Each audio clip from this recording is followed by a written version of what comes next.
It's Wednesday, September 24th, 2025. President Trump slays at the UN, a guilty verdict for the second Trump assassin, and the useful idiot supposedly on the right. Next on the AM Update. The verdict is in guilty for Ryan Routh, who has been found guilty on all charges following his attempted assassination on President Trump. Attorney General Pam Bondi said in a statement, quote, "Today's guilty verdict against would-be Trump assassin Ryan Routh illustrates the Department of Justice's commitment to punishing those who engage in political violence. This attempted assassination was not only an attack on our president, but an affront to the very nation itself. I'm grateful for the prosecutor, their entire team, and our law enforcement partners for protecting President Trump and securing this important verdict." Now, according to reports from inside the courtroom, Ryan Routh, as he was read the guilty verdict, attempted to pick up a pen and stab himself in the neck. His daughter, who was also inside the courtroom, started screaming. She ran out of the courtroom, out of the courthouse, and shouted expletives at reporters as she fled on foot. Ryan Routh will be sentenced on December 18th, and he faces life in prison. At the United Nations yesterday, President Trump showed up to address that body. As he showed up, he entered the escalator where it immediately stopped working. There's an escalator that goes up to where he was supposed to speak, and it just stopped working immediately as he and Melania stepped on board. That prompted this volley from President Trump. And sadly, in all cases, the United Nations did not even try to help in any of them. I ended 7 wars, dealt with the leaders of each and every one of these countries, and never even received a phone call from the United Nations offering to help in finalizing the deal. All I got from the United Nations was an escalator that on the way up stopped right in the middle. If the First Lady wasn't in great shape, she would have fallen, but she's in great shape. We're both in good shape. We both stood. And then a teleprompter that didn't work. These are the 2 things I got from the United Nations, a bad escalator and a bad teleprompter. Yeah, I love this streak of just embarrassing the world's elites right to their faces. I ended 7 wars in 7 months, and all I got was just complete incompetence as I showed up to the United Nations. He also put terrorists, narco-terrorists on notice once more. To protect our citizens, I've also designated multiple savage drug cartels as far as and you see this, and you see it happening right before your eyes. Let's put it this way. People don't like taking big loads of drugs in boats anymore. There aren't too many boats that are traveling on the seas by Venezuela. They tend not to want to travel. He went on to say that if you are a narco-terrorist attempting to smuggle drugs in the United States, quote, "we will blow you out of existence." Also, he noted this about Christianity and persecution. I hope that all countries who find inspiration in our example will join us in renewing our commitment, values, and those values, really, that we hold so dear together. Let us defend free speech and free expression. Let us protect religious liberty, including for the most persecuted religion on the planet today. It's called Christianity. Thank you, President Trump. One more highlight from his tour de force at the United Nations, just calling out the green energy scam. Global warming, not happening. You know, it used to be global cooling. If you look back years ago in the 1920s and the 1930s, they said, global cooling will kill the world. We have to do something.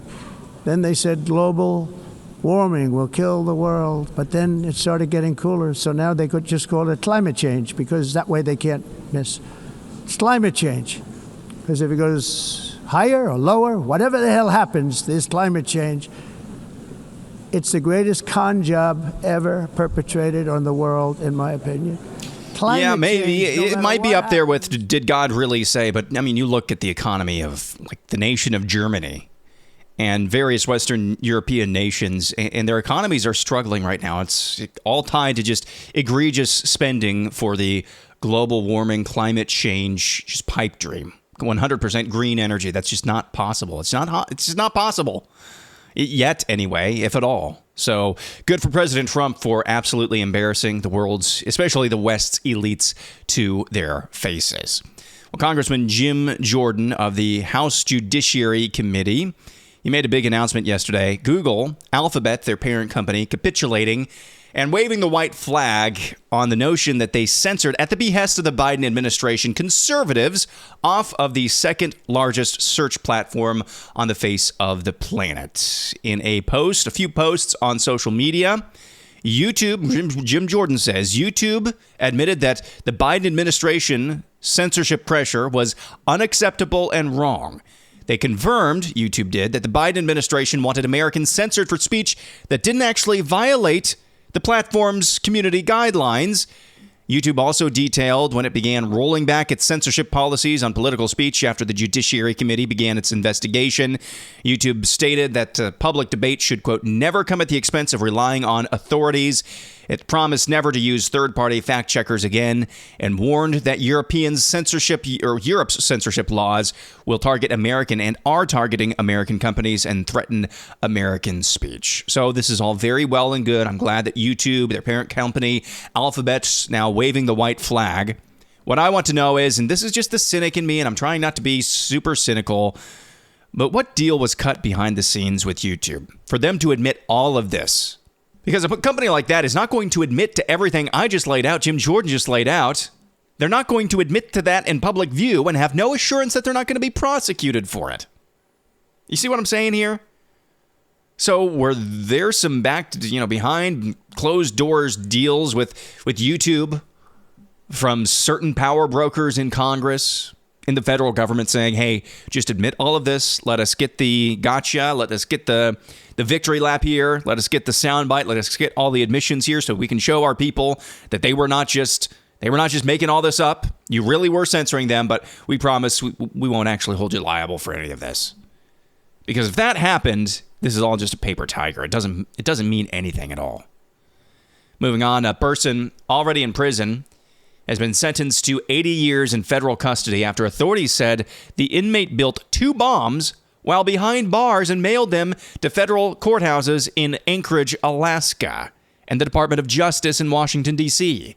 Federal prosecutors on Tuesday announced the sentence for the inmate authorities identified as David Dwayne Cassidy, who was incarcerated at a state prison in Georgia when the devices were made. The inmate pleaded guilty to 2 counts of attempted malicious use of explosive materials. The inmate has, according to prosecutors, has severe anxiety and identifies as a woman. The crimes, according to his lawyers, were, quote, acts of desperation born out of unrelenting abuse, hopelessness, and mental distress. The defendant is, again, identifying as a woman who goes by the name Lena. In completely unrelated news, here is White House Deputy Chief of Staff Stephen Miller on the looming specter of left-wing terrorism. This country is dealing with a rising threat of radical left-wing terrorism. There were 2 very nearly successful attempts on President Trump's life. A bullet hit President Trump in the head. It was only centimeters away from taking his life. This second attack that we're talking about today, the president was moments away from walking directly into that line of fire. Of course, the healthcare CEO was brutally gunned down by another self-described so-called anti-fascist that was then celebrated by other self-described anti-fascists, who, of course, are really communist revolutionaries. And the heartbreaking assassination of our dear friend Charlie Kirk while speaking at a college campus, billions of dollars in property damage by Antifa and other far-left rioters, organized criminal campaigns of doxing and violent intimidation, 1,000% increase in violent attacks on law enforcement. These are not isolated incidents, Will. It is part of an organized campaign of domestic terrorism. It's sophisticated, it is well-funded, it is carefully orchestrated, and it's designed to prevent the lawful democratic process from occurring in this country through violent political means. And so President Trump took decisive action yesterday by formally declaring Antifa to be a domestic terror organization.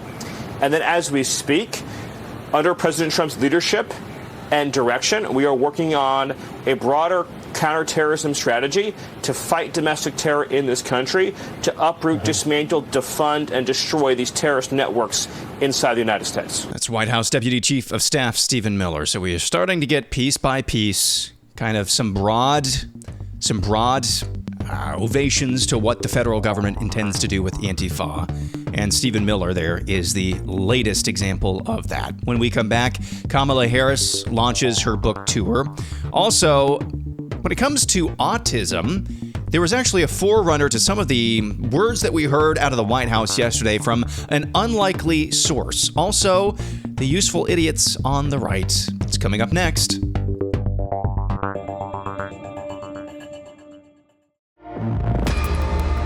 We used to compare the strength of our democracy to communist dictators. That's what we're dealing with right now in Donald Trump. So there's Kamala Harris launching her new book and deciding to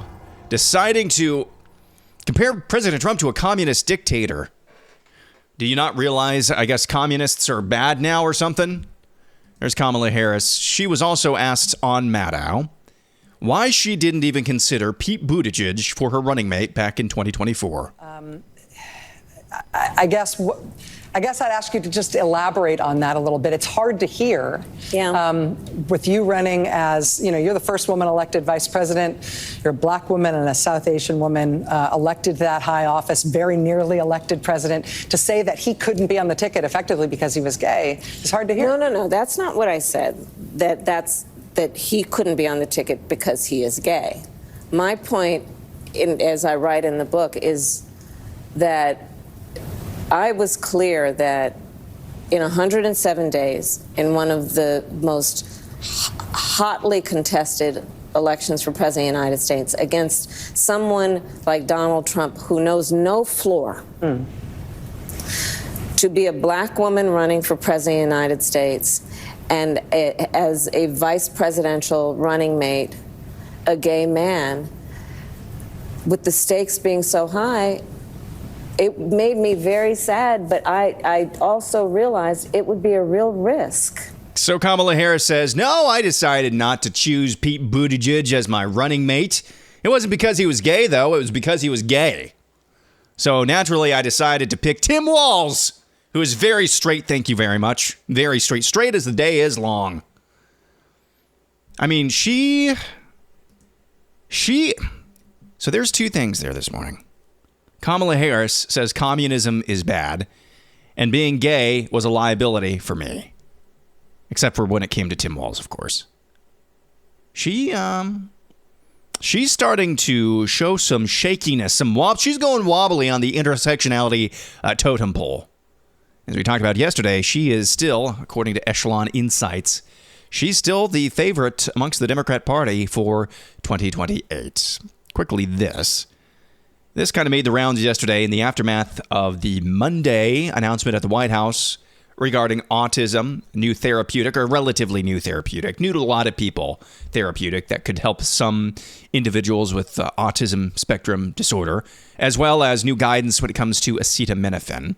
Well, this is the headline from the Harvard School of Public Health.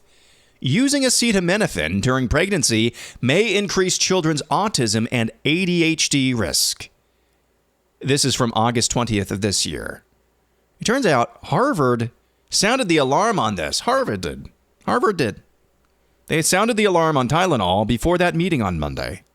Just met last month. Jay Lau, Harvard School of Public Health, published a systematic review of 46 prior studies using the navigation guide methodology, finding that many show a positive association between prenatal acetaminophen use and neurodevelopmental disorders, including autism spectrum disorder and ADHD. So, I mean, I don't care whether or not it comes from Harvard or your mom. But it is worth noting that it's not just RFK Jr. and President Trump sounding the alarm bells on acetaminophen use during pregnancy. It's freaking Harvard. It's Harvard that's doing this as well. And they were actually the forerunners to that announcement at the White House on Monday. So I just thought that was interesting and worth noting. And now here's this.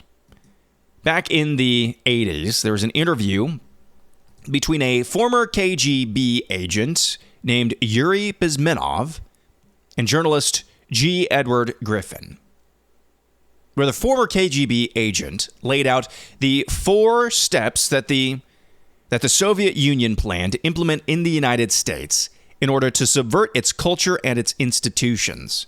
Now, this is a longer clip, but I want you to listen carefully. This is former KGB agent in a 1984 interview with journalist G. Edward Griffin about what the Soviet Union's plans were for the subversion of United States culture and institutions. Ideological subversion is the slow process which we call either ideological subversion or active measures, активные мероприятия in the language of the KGB, or psychological warfare.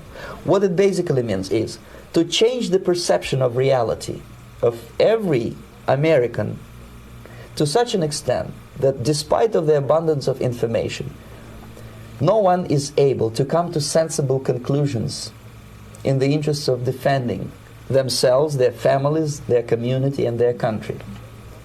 It's a great brainwashing process which goes very slow, and it's divided in 4 basic stages. The first one being demoralization. It takes from 15 to 20 years to demoralize a nation. Why that many years? Because this is the minimum number of years which requires to educate 1 generation of students in the country of your enemy, exposed to the ideology of the enemy. In other words, Marxism-Leninism ideology is being pumped into the soft heads of at least 3 generations of American students without being challenged or counterbalanced by the basic values of Americanism, American patriotism. The demoralization process in the United States is basically completed already. For the last 25 years, actually it's overfulfilled, because demoralization now reaches such areas where previously not even Comrade Andropov and all his experts would even dream of such a tremendous success. Most of it is done by Americans to Americans, thanks to lack of moral standards. As I mentioned before, exposure to true information does not matter anymore. A person who was demoralized is unable to assess true information. The facts tell nothing to him. Even if I shower him with information, with authentic proof, with documents, with pictures, even if I take him by force to the Soviet Union and show him concentration camp, he will refuse to believe it until he is going to receive a kick in his fat bottom. When a military boot crashes his balls, then he will understand, but not before that. That's the tragic of the situation of demoralization. The next stage is destabilization. This time, subverter does not care about your ideas and the patterns of your consumption. Whether you eat junk food and get fat and flabby, doesn't matter anymore. This time, and it takes only from 2 to 5 years to destabilize a nation, what matters is essentials: economy, foreign relations, defense systems. And you can see it quite clearly that in some areas, in such sensitive areas as defense and economy, the influence of Marxist-Leninist ideas in the United States is absolutely fantastic. I could never believe it 14 years ago when I landed in this part of the world, that the process will go that fast. The next stage, of course, is crisis. It may take only up to 6 weeks to bring a country to the verge of crisis. You can see it in Central America now. And after crisis, with a violent change of power, structure, and economy, you have so-called the period of normalization. It may last indefinitely. Normalization is a cynical expression borrowed from Soviet propaganda. When the Soviet tanks moved into Czechoslovakia in '68, Comrade Brezhnev said, "Now the situation in brotherly Czechoslovakia is normalized." This is what will happen in the United States if you allow all these schmucks to bring the country to crisis, to promise people all kind of goodies and the paradise on earth, to destabilize your economy, to eliminate the principle of free market competition, and to put a big brother government in Washington, D.C., with benevolent dictators like Walter Mondale, who will promise lots of things, never mind whether the promises are fulfillable or not.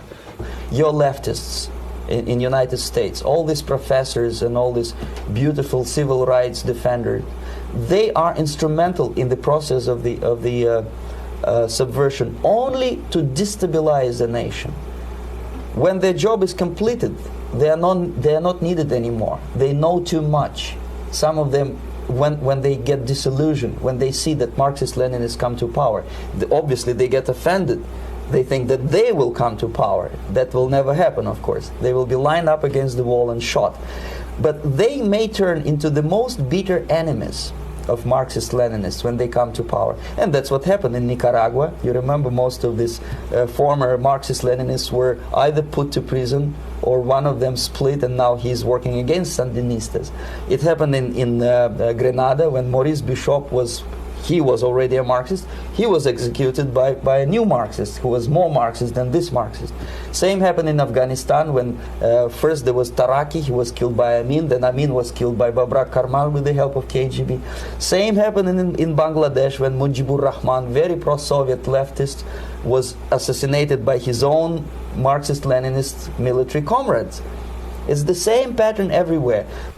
The time bomb is ticking. So that is a former KGB agent named Yuri Bezmenov in an interview in 1984 with G. Edward Griffin. I want to discuss how some, I believe, on the right unwittingly are becoming useful idiots and carrying out this very plan, this very Soviet plan on the right. That's coming up next. And finally, air analysis, slightly acidic, mostly necessary. Reacting to that clip of an interview, thank you to @AGHamilton on X for posting that the other day. That former KGB agent, Yuri Bezmenov, laying out the Soviet plan, the 4 phases of subverting and propagandizing American culture and institutions. The first phase that took the longest was demoralization. Seeding the water table, poisoning the water table of American public life. Telling people that, or at least those who would be receptive to such a message, that things can't get better. You really are an evil empire. You really are the villains on the world stage. And the only solution is basically communism. That's what it is. The next phase, destabilization, that takes a few years. The next phase is crisis, that takes a few weeks. And the fourth phase, of course, is normalization. Normalization, where this is just the new normal. I want to tell you, all 4 of those phases, if you look at the modern American left, those phases are done. There's half of this country that is just cooked, seemingly. Just cooked. And I pray for their souls every single day. Pray for their hearts every single day. But there's half of this country where the Soviet plan, it sounds like from that KGB agent, worked to a T. They were demoralized. There's half of this country that believes this country is evil. And they will accept no other answer than a complete and total revolution.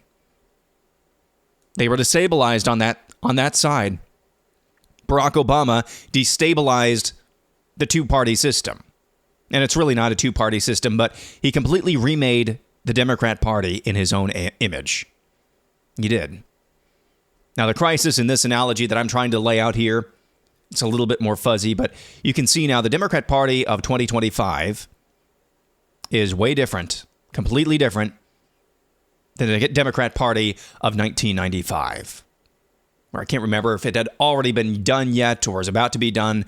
You've got a Democrat president signing into law Defense of Marriage Act. So that's for half of the political side of this country, for half of the political spectrum on this country, the normalization of seditious anti-Americanism and anti-humanism is just completely normalized. It's just the world in which they live. However, as at A.G. Hamilton, this same point that he made the other day, and I wanted to highlight this and put more flesh on the bones. He was the one who clipped that interview of Yuri Bezmenov. There are some on the right, notably Candace Owens. I don't truly know if she's on the right. Ian Carroll, I don't know who he is, where he came from. But individuals like that, and it's not just them. I see people kind of on the new right, what have you, who are socially conservative, who are, economically conservative, what have you, who, for lack of a better word, are just doomers. They're just doomers. Especially, I've seen this on the certain phenomenon that pops up in my feed as well. We're talking about the future of the economy, given the bloated status of our welfare state, are just convinced within the next 10 to 20 to 30 years, there's going to be vast swaths of the nation that are eating cat food. That is eating cat food. And I'm not here to say that everything is honky-dory. In fact, it's far from it when it comes to the entitlement state in this country. And that's a huge problem coming down the pike. But this immediate reaction to that just means everybody's going to be eating cat food and there's nothing we can do about it. That sort of doomerism is very demoralizing. When it comes to Candace Owens and Ian Carroll recently, I mean, Candace Owens is out there now saying, "Hey, what's this little grainy photograph? That looks like a drainage pipe or something where Charlie Kirk was speaking. Was there a third or second sniper?" It's just beyond the pale. And she's not coming to any definitive conclusions. In fact, I got a review. Thank you for the 5-star review from Glad Rad Trad, who said, you need to revisit your take on Candace, Aaron. To accuse her of grifting off her best friend's assassination is quite the charge. Please do better homework and listen to her full podcasts, not just clips. After you verbally attacked her character, you went on to bring up the very same oddities and inconsistencies of this case that she's bringing up on her shows. No, I didn't. There's really very few inconsistencies. Do I think that some of the back and forth exchange between Tyler Robinson and his tranny furry roommate, do I think they sound very odd? Yes. I also brought up that authorities say they cross-reference these to some of the Tyler Robinson Discord writings.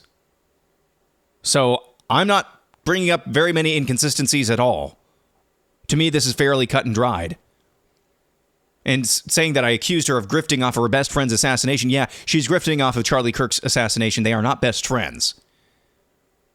Coming out of the woodwork, people from TPUSA saying Charlie and Candace have not really had much contact for years now. So that's a false assertion. Candace Owens, if she's out there saying that Charlie Kirk is her best friend, where's the evidence of that? Listen to her full podcast, not just clips. I'm not sure what more information I need than, hey, here is a grainy photograph that maybe looks like there is some sort of, drainage or sewer grate right by Charlie Kirk. Did somebody shoot from the bottom up? The mole people got him. Of course, no definitive conclusions at all. Just winks and nods and inferences. See, what's happening here is a demoralization, and I don't even think she realizes she's doing it. And I understand it. I've had to battle this myself, especially since 2020, when there really were some conspiracies there. There really were. And so you start to doubt basically everything you see. And you start to wonder, is truth actually out there? Are we allowed cut and dried, I should say? Are we allowed cut and dried answers on anything? And I understand this inclination. And sometimes the answer to that question is no, but sometimes the answer to that question is yes. And we're going to demoralize ourselves if every single time the answer is no, we can never have the truth. What happened with Charlie Kirk is that a young man got online, got addicted to porn, let the devil into his conscience, got darker and darker and deeper and radicalized by a demonic ideology, and he took it out on Charlie Kirk. That's what happened. Those are the facts. And that will be borne out in court. I'm not inferring anything at all. I'm telling you what I think. And what the facts that we have available to us by the authorities that I understand are hard to trust sometimes. Those are what we have been told. I don't know how much more you want. Somebody asked the other day, why aren't there more video? How many more video? I saw like 15 video clips of the event. And it went down the way it looked like it did on all of your screens. If we give up on the notion that the truth is out there, if we give up on the notion, this is coming from me, guys. I just said earlier this episode, I'm trying not to be so cynical. But if we completely divorce ourselves of the notion that the truth is attainable, then you will be demoralized and you're going to be doing exactly what was done on the left. So I understand. In this day and age, especially with everything that's been done to us, with all the lies we were told, especially in an inflection point like 2020, I understand the inclination to question everything. But when that inclination to question everything turns into answer nothing, you're going down a dark path.